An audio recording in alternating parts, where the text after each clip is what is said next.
सारी दुनिया है लॉकडाउन में, कोरोना है सबका रोना।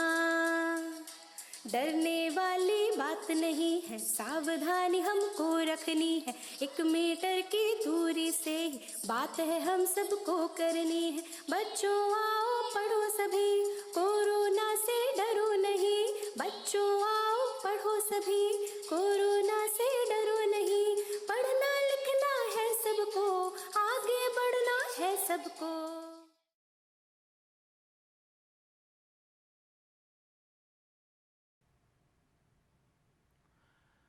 नमस्ते बच्चों, मैं ब्रजेश कुमार शर्मा, राजकीय इंटर कॉलेज रहीमनगर पड़ियाना जनपद लखनऊ से कक्षा 12 गणित के अध्याय 3 आव्यूह के तीसरे लेक्चर को प्रारंभ करते हैं। तीसरे लेक्चर में आज हम पुनरावलोकन करेंगे और आव्यूहों के गुण योग और गुणनफल के गुणधर्मों को हम बताएंगे और इससे संबंधित प्रश्नों को कराएंगे। पुनरावलोकन पिछले अध्याय में, पिछला जो हमारा लेक्चर था भाग 2, उसमें हमने आपको आव्यूहों के योग, अंतर और गुणनफल की संक्रियाओं को समझाया था और उन पर आधारित प्रश्न कराए थे। आज हम आव्यूहों के योग और गुणनफल के गुणधर्म के बारे में चर्चा करेंगे और उससे संबंधित प्रश्नों को हल कराएंगे।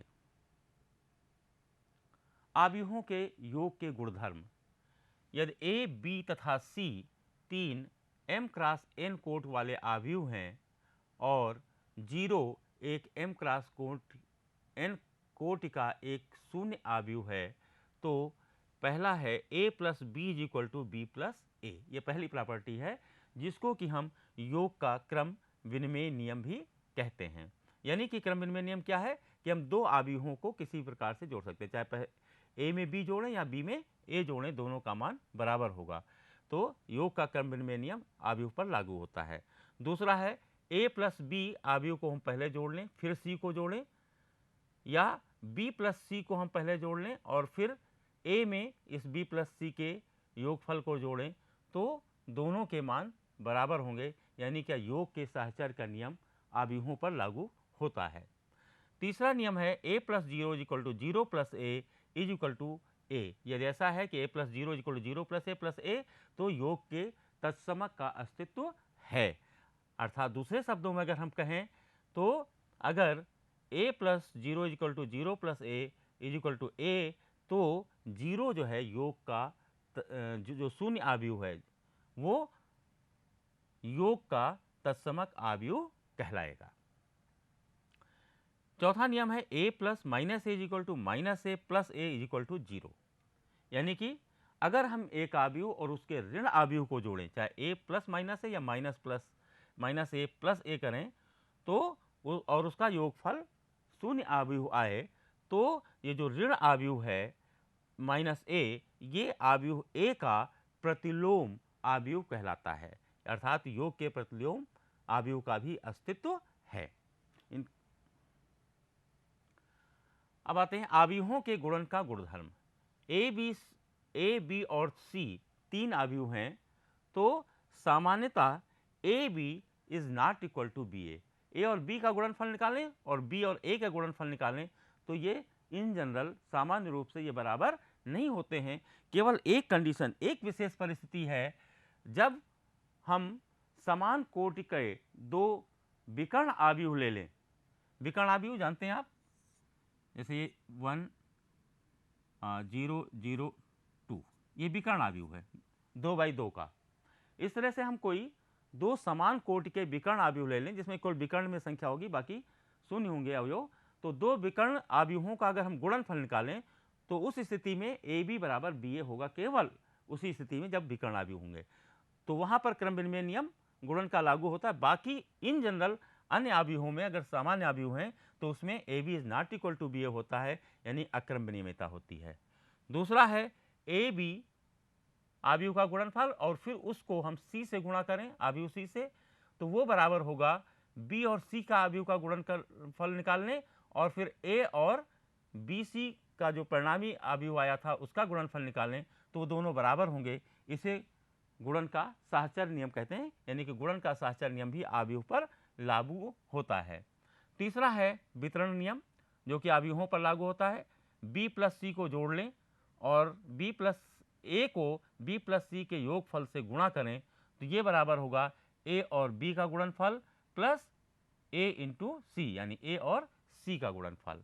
लेकिन ये जो नियम 2 और 3 हैं ये तभी लागू होते हैं जब दोनों तरफ समीकरण के, यानी बाईं तरफ भी और दाहिनी तरफ भी गुणनफल परिभाषित हों, अर्थात ए बी का गुणनफल परिभाषित हो और फिर ए बी का जो परिणामी गुणनफल आए उसके साथ सी का गुणनफल परिभाषित हो। तो इन दोनों में 2 और 3 ये जो दोनों नियम हैं ये तभी लागू होंगे जब लेफ्ट हैंड साइड और राइट हैंड साइड दोनों में गुणनफल परिभाषित हों। वितरण के नियम में जैसे A B plus C equal to A B plus C है, इसको हम ऐसे भी अगर हम दाहिने साइड से इसको करना चाहें तो भी वितरण का नियम हमारा लागू हो जाएगा, A into C plus B into C. मतलब ऐसे भी हो सकता है A B plus C is equal to A B plus A C, या ए प्लस बी हम जोड़ लें उसके बाद सी से मल्टीप्लाई करें तो ए सी प्लस बी सी। चौथा है गुणन का गुणधर्म A I is equal to I A is equal to A. अगर ऐसा है, ये आई हमारा यहाँ पर तत्समक अवयव है गुणन का, A I is equal to I A is equal to A, तो गुणन के तत्समक का अस्तित्व होता है। अर्थात हम दूसरे भाषा में कहें, दूसरे शब्दों में कहें तो प्रत्येक वर्ग अवयव ए के लिए समान कोटि का एक अवयव आई है और A I is equal to A I is equal to A है, तो आई जो है वो गुणन का तत्समक अवयव कहा जाएगा। आइए अब इससे संबंधित हम प्रश्न करते हैं। जो पुनरावलोकन हमने बात की थी कि हमने पिछले लेक्चर पढ़ाया था आपको योग, अंतर और गुणनफल, उसी का एक अभ्यास और करते हैं। इस प्रश्न को हल करते हुए यहाँ पर हम तत्समक गुणन के तत्समक अवयव का भी उपयोग करेंगे। तो देखिए a बराबर है 1 3 2 4 और F X equal to X square minus 3x plus 2, तो एफ ए का मान ज्ञात कीजिए। इसको हल करना है तो देखिए एफ ए ज्ञात करना है तो x के पर a लिख दें तो F A is equal to यहाँ हो जाएगा a लिख देंगे ए स्क्वायर माइनस 3a प्लस 2, लेकिन जब अवयव के रूप में लिखेंगे तो ये आ जाएगा 2i। अब हम इसको समीकरण 1 मान लें। अब हम ए स्क्वायर निकाल लें, 3a निकाल लें, 2i निकाल लें और उसके बाद इन सबको जोड़ घटा लें तो ये प्रश्न मुझे हल हो जाएगा, नहीं एफ ए का मान ज्ञात हो जाएगा। तो सबसे पहले ए स्क्वायर निकालते हैं। A square is equal to A into A, that is 1 3 2 4 into 1 3 2 4, ऐसे गुणा करेंगे। पहले पंक्ति के अवयवों को पहले स्तंभ के अवयवों से गुणा, यानी कि एक एकम एक, एक और एक का गुणा हुआ, प्लस 3 का गुणा 2 से, 3 दूनी 6, फिर पहली पंक्ति दूसरे स्तंभ से गुणा, 1 को 3 से गुणा करेंगे 3, प्लस 3 को 4 से गुणा करेंगे 3 चौको 12। ठीक, अब इसके बाद में दूसरी पंक्ति के अवयवों को पहले स्तंभ से गुणा करेंगे, फिर उनको जोड़ेंगे। 2 को 1 से गुणा 2, प्लस 4 को 2 से गुणा 4 दूनी 8, ये पहला अवयव आ गया दूसरी पंक्ति का। फिर दूसरी पंक्ति के दूसरे अवयव के लिए क्या करेंगे, दूसरी पंक्ति के अवयवों को दूसरे स्तंभ के संगत अवयवों से गुणा कर देंगे। 2 से 3 को गुणा किया 2 3 6, प्लस 4 को 4 से गुणा किया 4 चौक 16,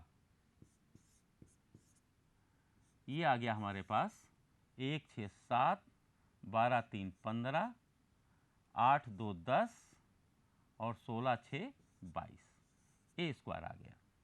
अब 3a 3 इंटू ए 1 3 2 4, एक अदिश से अवयव को गुणा करना है तो अदिश से जब अवयव को गुणा करते हैं तो अदिश से अवयव के सभी अवयवों को गुणा कर दिया जाता है। तो 3 से 1 को गुणा करेंगे 3, 3 से 3 को गुणा करेंगे 9, और फिर 3 को 2 से गुणा करेंगे 6, फिर 3 को 4 से गुणा करेंगे 12। ये 3a आ गया। Now 2i, 2i is equal to 2 और i होता है 1 0 0 1। ये 2/2 मैट्रिक्स का जो है तत्समक आव्यूह है। तो इसमें भी अदिश राशि से इसको गुणा होना है, तो ये 2 से अंदर सभी में गुणा हो जाएगा। 2 एकम 2, 2 शून्य 0, 2 शून्य 0, 2 एकम 2। अब मुझे 2i भी मिल गया, 3a भी मिल गया और a स्क्वायर भी मिल गया। इसको हम समीकरण 1 में ये सारे मान रख देंगे। तो समीकरण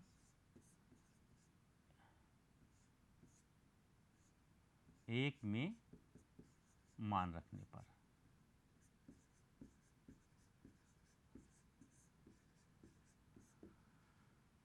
F A is equal to A square. A square हमारा ये मैट्रिक्स आई है 7 15 10 22 माइनस 3a, 3a आई है ये मैट्रिक्स हमारी 3 9 6 12 प्लस 2i, और 2i ये मैट्रिक्स निकली हमारी 2 0 0 2।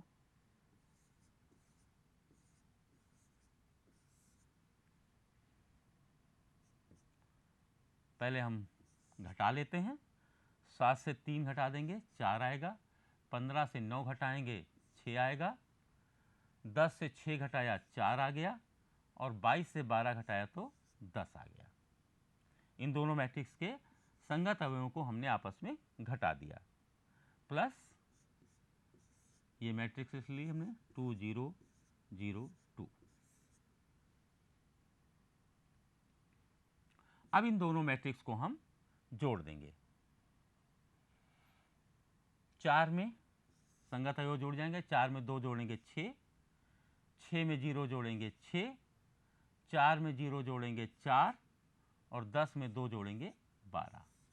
तो इस तरीके से ये एफ ए का मान हमें प्राप्त हो जाएगा।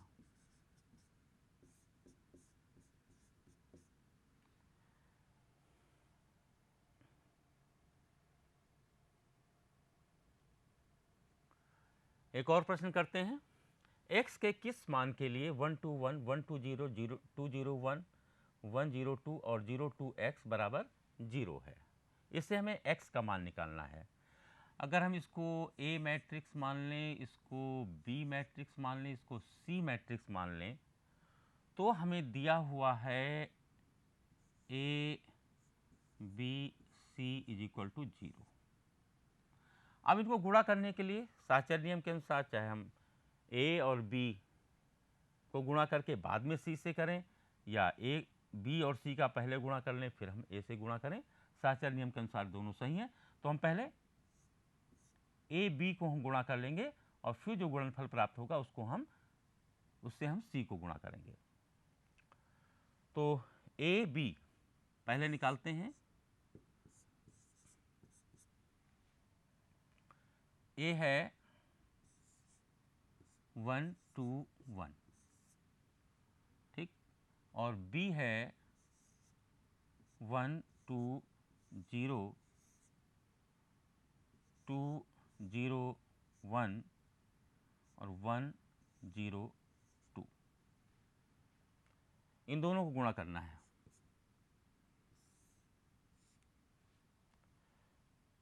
पहली पंक्ति को पहले स्तंभ से गुणा, तो पहला एलिमेंट गुणा करते हैं।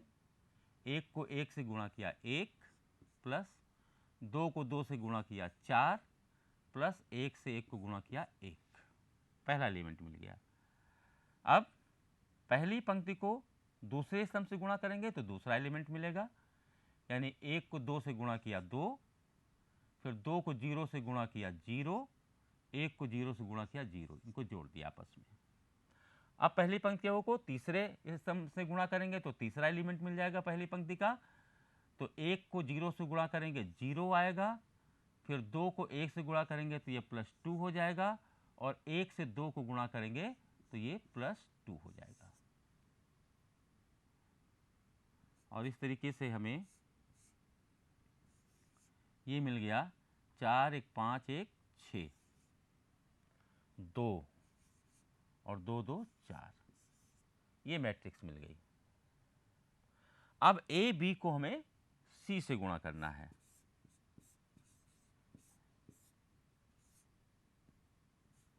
तो ए बी आ गई हमारी 6 2 4 इंटू सी है हमारा 0 2 x, इन दोनों को गुणा करना है। देखिए इसमें 1 2 3 स्तंभ हैं और इसमें 1 2 3 पंक्तियां हैं, गुणनफल संभव है, तो इसका हम गुणा कर लेते हैं। A B C is equal to आ जाएगा, गुणा करें ऐसे, 6 को 0 से गुणा किया आ गया 0, फिर 2 को 2 से गुणा किया +4, ठीक, फिर 4 से x गुणा करेंगे तो 4x, ये आ गया। और ए बी सी बराबर है 0 के, यानी ये 0 मैट्रिक्स है हमारी, ठीक। तो ये 0 में 4 जोड़ेंगे 4 + 4x ही रहेगा, और ये है हमारा 0 मैट्रिक्स। तो ये अवयव बराबर होगा, यानी 4 + 4x इज इक्वल टू 0, और 4 को उधर ले जाएं, 4x इज इक्वल टू -4, तो x इज इक्वल टू -1। इस तरह से x का मान निकल आया। आइए एक और प्रश्न हल करते हैं। यदि a इज इक्वल टू 3 - 4 1 - 1, तो सिद्ध कीजिए 1 power n is equal to 1 + 2n -4n n 1 - 2n, जहाँ n एक धन पूर्णांक है। इस प्रश्न को हम गणितीय आगमन के सिद्धांत से हल करेंगे। इसके लिए माना a की power n is equal to 1 + 2n n -4n 1 - 2n, ये जो है दिया गया कथन Pn है। अब n इज इक्वल टू 1 के लिए हम सिद्ध करेंगे P1 यानी कि n इज इक्वल टू 1 के लिए लेफ्ट हैंड साइड अगर हम लें,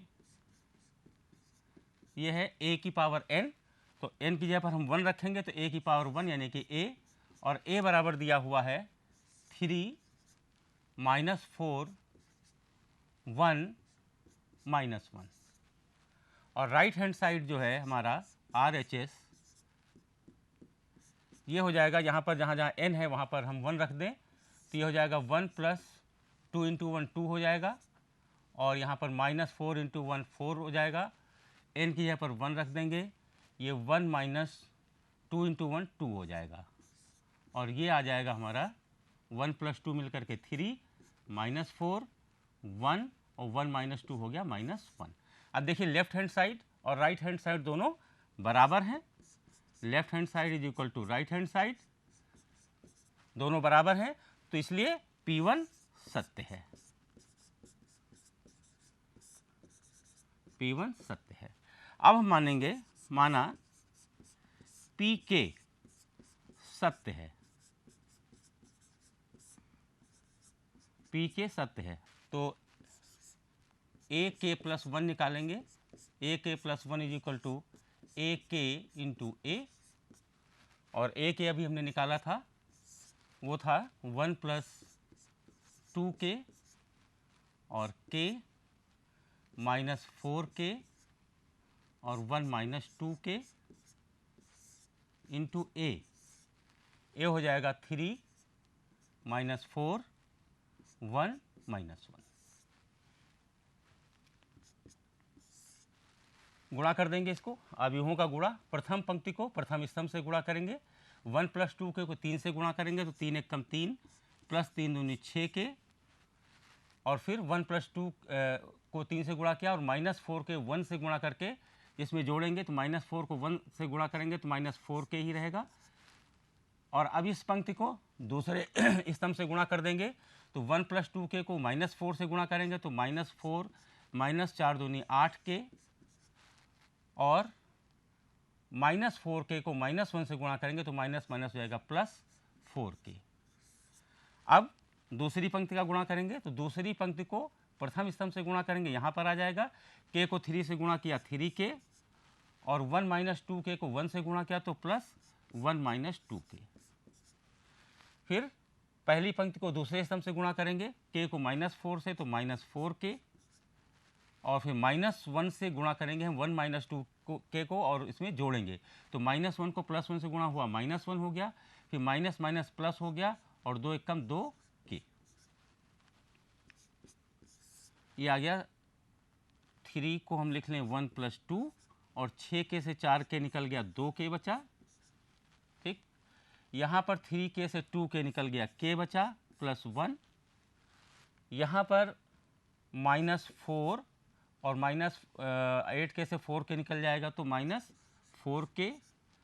यहाँ -1 और -4k में 2k जोड़ेगा तो माइनस का 2k बचेगा।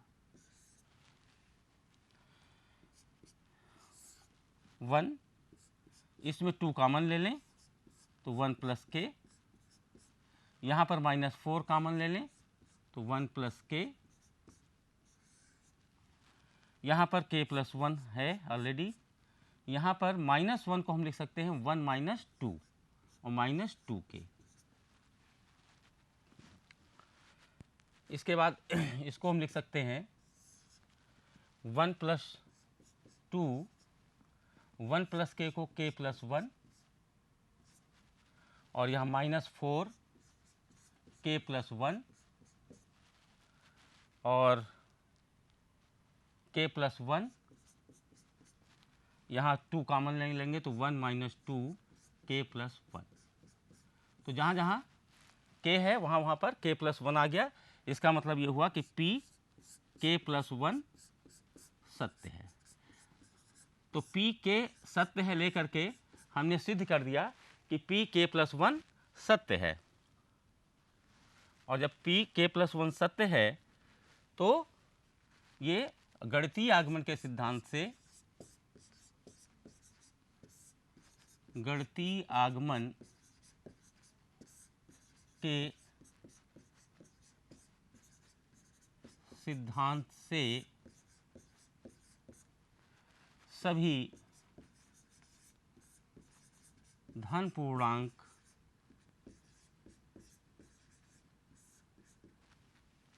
n के लिए Pn सत्य है।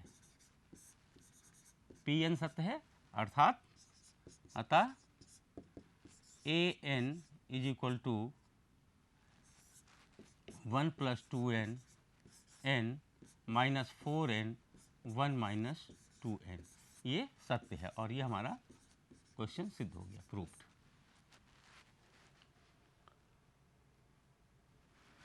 गृह कार्य पहला ये प्रश्न है a = 0 - tan x/2 tan x/2 0 तथा i कोटि 2 का एक तत्समक आव्यूह है तो सिद्ध कीजिए i + a = i - a cos x - sin x sin x cos x।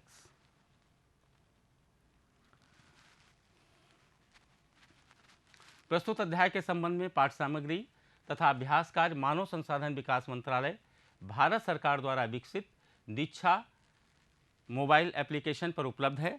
Diksha mobile application Google Play Store अथवा iOS से जो है डाउनलोड की जा सकती है। ऐप को डाउनलोड कर इस अध्याय से संबंधित प्रश्नों अन्य गतिविधियों का अभ्यास किया जाए। किसी बिंदु पर शंका या स्पष्टता की आवश्यकता हो तो अपने शिक्षक से जो हमारे आपकी ऑनलाइन क्लासेस चल रही हैं या व्हाट्सएप वर्चुअल क्लासेस चल रही हैं उनमें पूछकर इसका समाधान कर सकते हैं। प्रस्तुत video YouTube channel Uttar Pradesh माध्यमिक शिक्षा विभाग पर उपलब्ध है, जिसे चैनल सब्सक्राइब करके देखा जा सकता है। धन्यवाद।